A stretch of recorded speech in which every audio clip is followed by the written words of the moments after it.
오늘은 최근에 말도 많고 탈도 많았던 LG화학에 대해서 현재까지 나온 기사들로 추측 가능한 요소들을 좀 정리해볼까 합니다.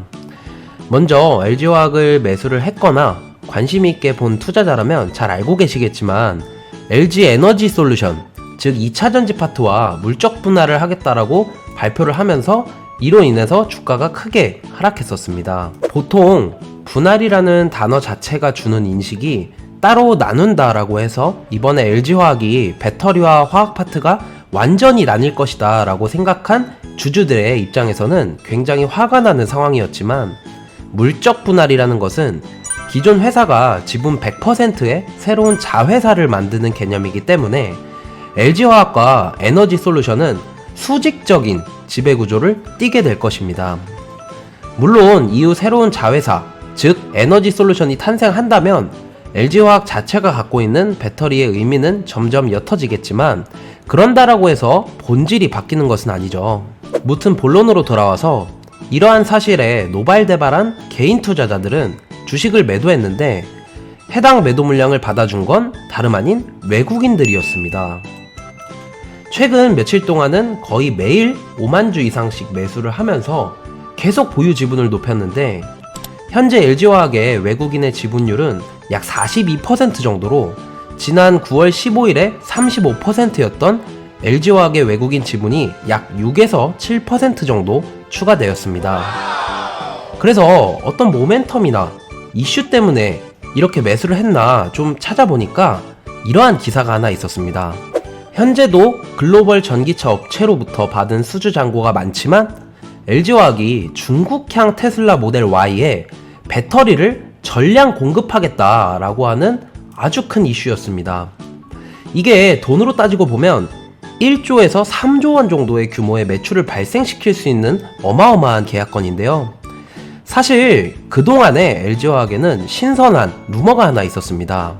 그동안 시중에 오픈된 적은 없었지만 지름과 높이의 규격이 약 각각 46mm, 80mm인 배터리를 만들고 있다라는 루머였습니다. 이건 최근에 테슬라 배터리데이에서 일론 머스크가 언급한 기존 배터리보다 5배 더 많은 에너지, 6배 더 큰 출력, 16% 더 긴 주행거리의 배터리를 장착할 것이라는 점과 정확하게 일치한 배터리의 규격이었습니다. 그런데 LG화학이 이에 화답이라도 하듯 최근 진행한 컨퍼런스 콜에서 에너지 5배, 출력 6배 높아진 원통형 배터리를 개발 중이다 라고 발표를 했었는데요. 이 배터리는 지름과 높이의 수치를 따서 4680 배터리라고 부릅니다. 전기차 시장에 이미 관심이 있던 분들은 잘 아시겠지만 LG화학이 생산하는 원통형 배터리는 거의 대부분 테슬라로 공급을 합니다. 따라서 여기까지 정리를 해보면 시장에서는 LG화학이 테슬라 배터리데이에서 언급된 4680 원형 배터리를 개발을 하고 있고, 이 개발한 이 배터리를 테슬라로 공급할 것이기 때문에 연간 생산량이 증가하는 게 아니냐라는 합리적인 의심을 하고 있었던 겁니다. 그리고 지난주에 이게 루머가 아니라 실제로 진행될 계획이라는 걸 알 수 있는 기사가 나왔습니다. 이번에 나온 뉴스를 보면 현재 전세계 최대 배터리 업체인 중국의 CATL은 제외가 됐다라고 하는데, 아직까지는 이 CATL이 원형 배터리 대형 생산이 어렵기 때문입니다.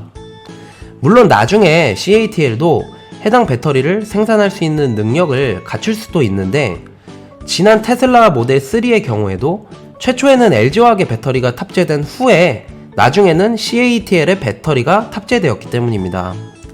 허나 지금 당장 중요한 건 테슬라의 중국향 모델 Y의 최초 배터리 탑재는 LG화학으로 시작한다라는 게 무척이나 중요한 거고요.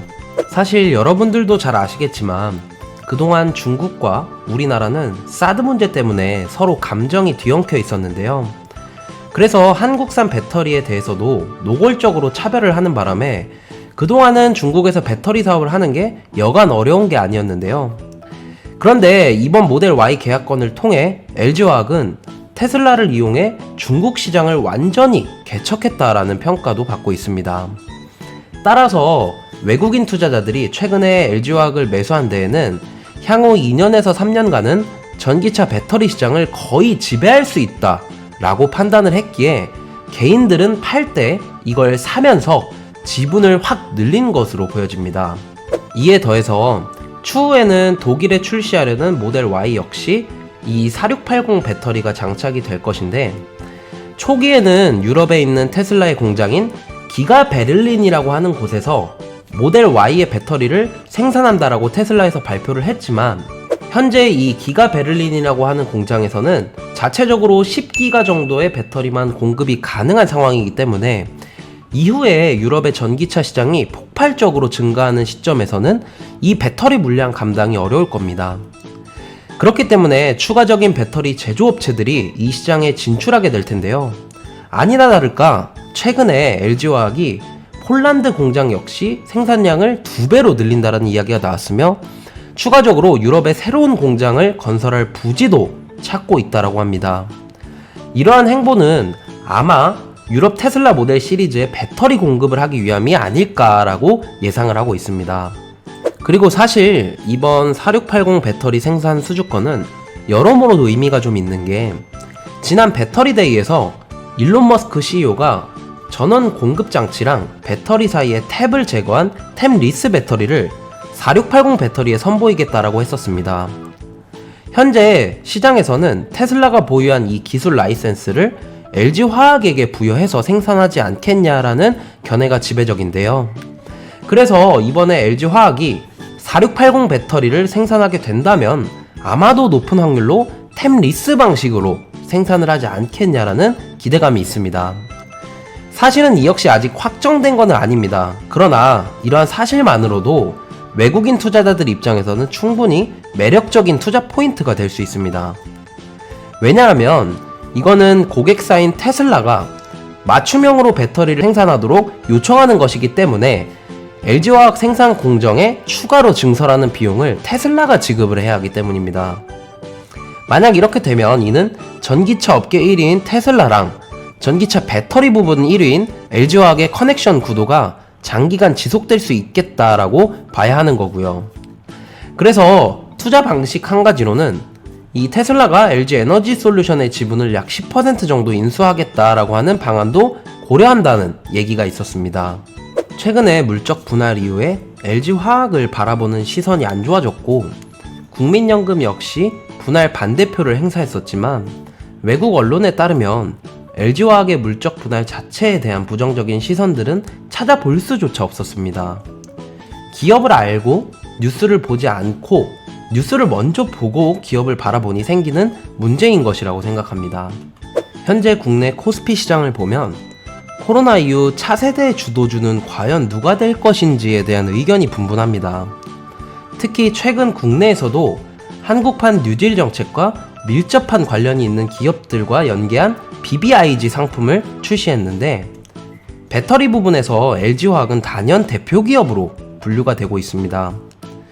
현재 전 세계가 친환경을 모토로 정책을 다변화하는 가운데 국내 기업이 세계 선두 부문에 시장을 이끌고 있다는 사실에 괜시리 뿌듯하네요. 향후 LG화학이 LG 에너지 솔루션으로 분사한 이후 어떻게 성장할지 굉장히 기대가 됩니다. 오늘은 최근 가장 핫한 주식인 LG화학에 대해서 다루어 보았는데요. 이전 영상에서도 다뤘지만 정말 전기차를 구매할 날이 머지 않은 것 같습니다. 오늘 영상이 도움이 되셨다면 구독과 좋아요 부탁드리고요. 다음 영상도 도움이 되는 내용으로 준비해서 인사드릴 수 있도록 하겠습니다.